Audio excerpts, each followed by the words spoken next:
নাম শুনেছি ঢাকা শহর, চোখে দেখলাম আজ। গোলক ধাঁধা চক্ষু আমার হইল চড়ক গাছ।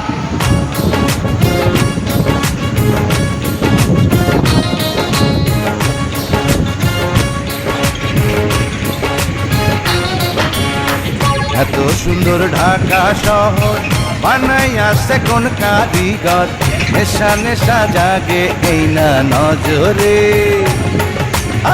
খুশি খুশি লাগে আমার অন্তরে।